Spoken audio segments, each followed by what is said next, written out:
So the British result, they did get rid of that submarine up there, but not until after it damaged the British battleship.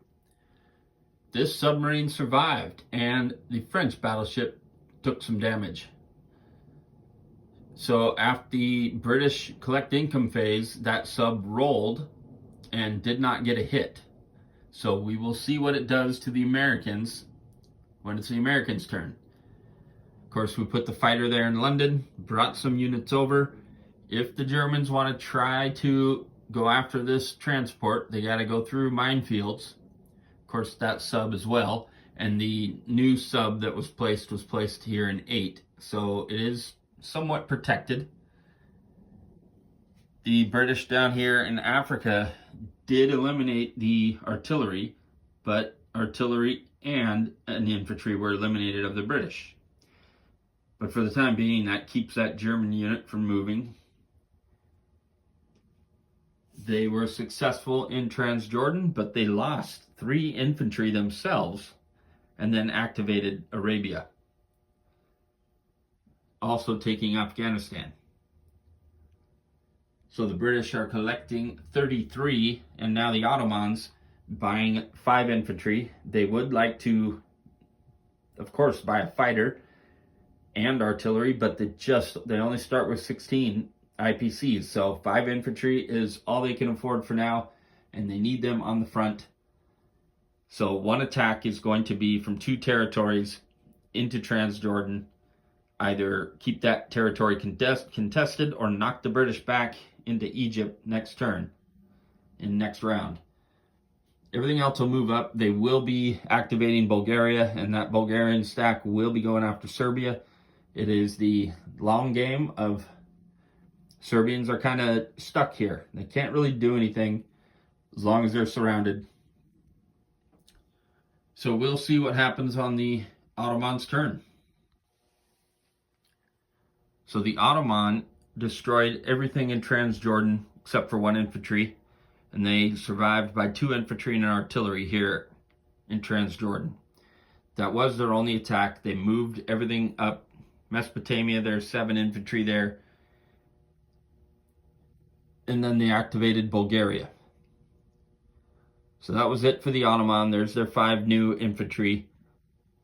Persia could be a target at some point, but each side would rather that the other side attack it. So as long as there are other things to do or defend against, we probably will hold off on Persia until the time comes. The last game, the British allowed the Ottomans to get through to Egypt. So I kind of feel like that is an absolute, cannot allow it to happen for the Allies. They have to maintain Egyptian control.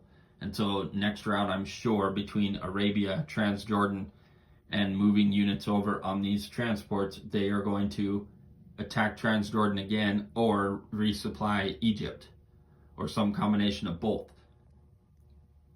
The Italians did not attack. They bought nothing but 4 infantry.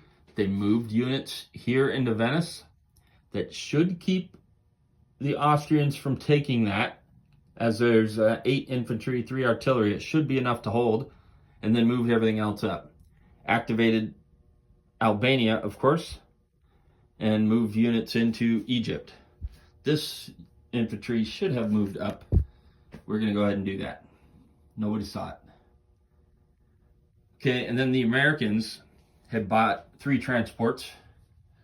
That's all that's sitting on the coast. And wait until their turn. In fact, I forgot to roll for that submarine. So we're going to roll it right now. If a 1 or 2 is a hit, then that means the Americans are in the war next round. So here we go. Nope.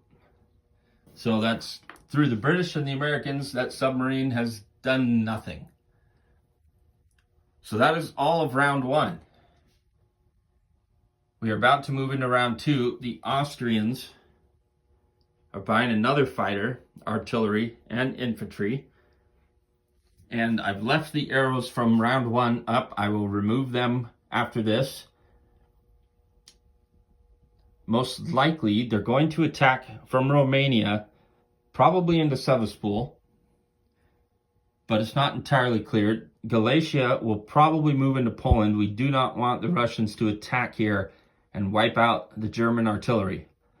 So whether or not the Austrians in Galicia will attack the Russians or just move in to help defend is not clear. They will probably attack here in Venice again, moving everything they have plus a battleship into Venice. Most likely a very similar result. They'll be down to 1-2 units for the Italians, and we'll see. Where that fighter goes is the question.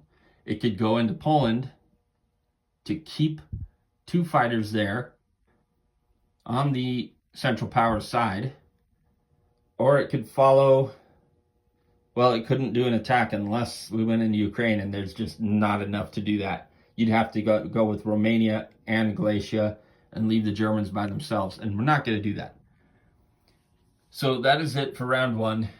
We'll see how round 2 goes after this.